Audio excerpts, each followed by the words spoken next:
Hey, it's the Ray Rican. And are you ready for anything that's going on in the world today? Like, are you ready if there's a blackout? Are you ready if, for example, there's another lockdown? Do you have like a first aid kit in your house? Do you have extra food? These are things that you have to think about, especially, now they're drumming up the fear on the Delta variant. They're talking about an Epsilon variant. And the news is pumping up this fear. And but are you ready just in case if they do decide to do another lockdown? If there's a natural disaster, you could have an earthquake, you could have a flood, you could have a tornado. Um, are you seriously? Are you ready for any of this stuff that could happen? The government says you should have 72 hours worth of food. I disagree. I think you should have a month. I think at the very least you should have a month. Now people are like, oh, I can't. Even if you're in the city, all right, you could have a bunch of boxes of pasta, um, a bunch of jars of spaghetti sauce. There you go. Look, one box of spaghetti for one person with one jar of sauce. That could be 3 days worth of food right there. Throw in, buy let's say a can of chicken, a couple of cans of chicken. There you go. You got yourself a complete meal. You could do something as simple as that. Get a couple boxes of mac and cheese. Make sure you have a few gallons of water. These are some little things that you could do to prepare for an emergency like that. And you could say, oh, you could talk and say that I don't know what I'm talking about and all that stuff. But look, listen, um, I just ordered a quarter cow, which is about 100 pounds. Okay. I have it in my freezer. My freezer, even if the power goes out, my freezer is good for probably, I think, at least a week without power, just because the fact that the coils get frozen. So as long as I leave it closed, everything in there will stay frozen. Other than after that, then I gotta just start eating everything, which is fine by me because I'll eat all the steak and all the ground beef and all that stuff. Um, but yeah, so when I practice what I preach. This is um everything. I bought a bunch of stuff. The next my next purchase is going to be the 25 life year life, excuse me, the 25-year life, or here we go again. Let's try this again. The 25-year shelf life food, one of those MREs that you could just throw some water into, and you have yourself a meal. That's one of my next purchases just to have, because power goes out. Guess what? This if it doesn't come back in time, then this stuff could go bad.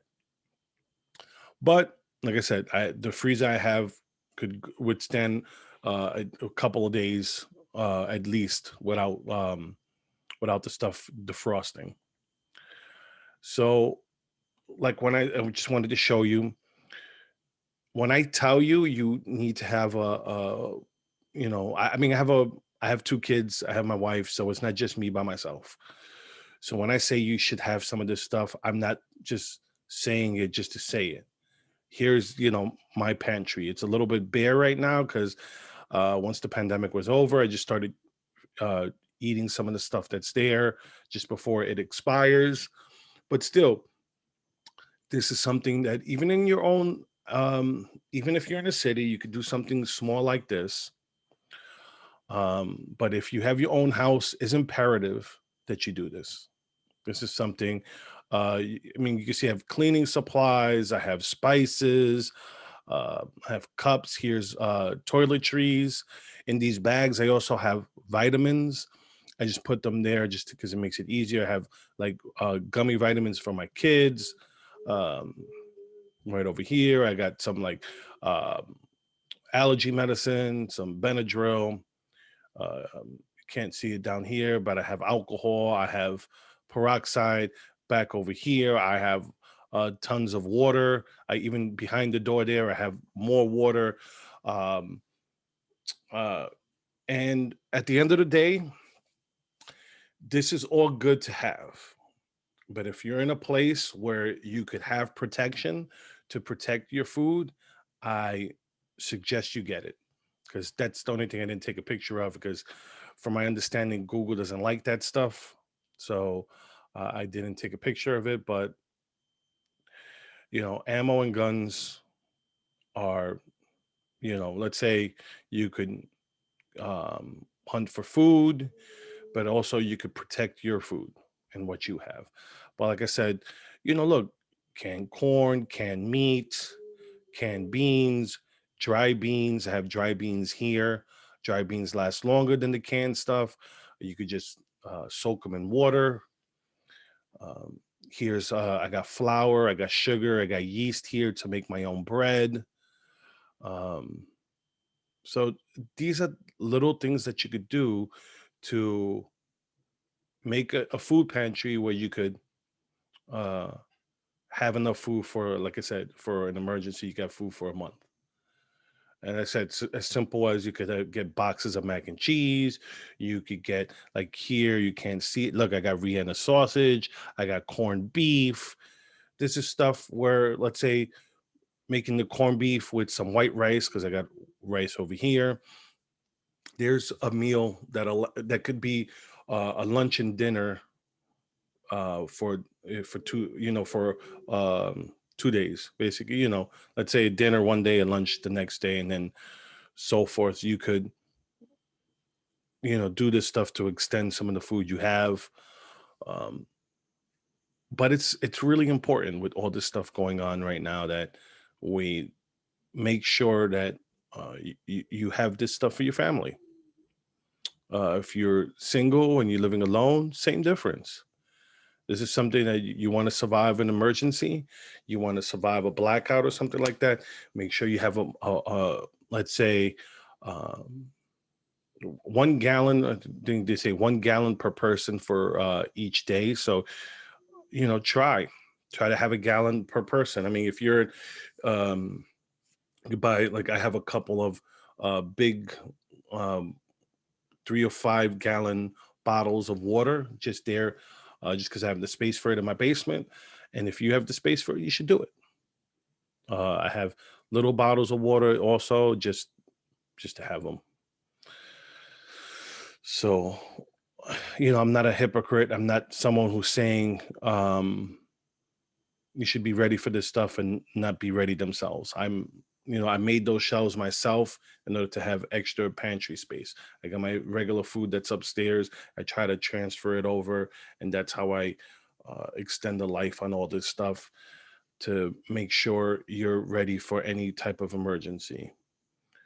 Um, Make sure your gas, never leave your car below a half a tank if you could help it, just because you want that car full if there's um, you need to go out for anything in an emergency.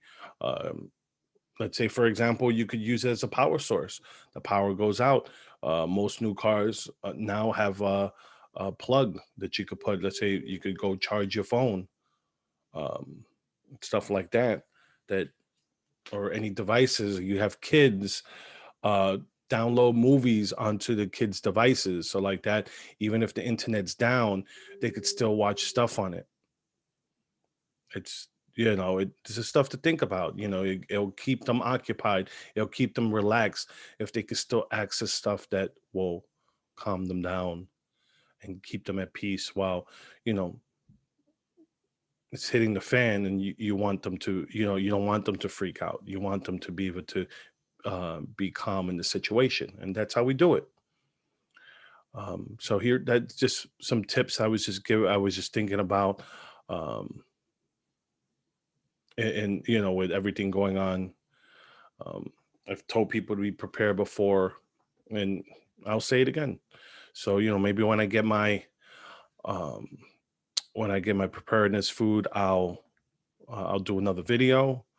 But what I wanted to let you guys know is also with this meat here. I got it from a local. I mean, look at these local places. These local places, you'll be surprised how these local places, the prices aren't that bad. They're real grass-fed beef. They're local. They use local butchers, and the meat's fantastic. I can tell you from personal experience with this one, with like let's say with the ground beef here. I made a chili with this, and I've made spaghetti meat sauce. Where usually when you buy the ground beef from the store, you have to drain the liquid.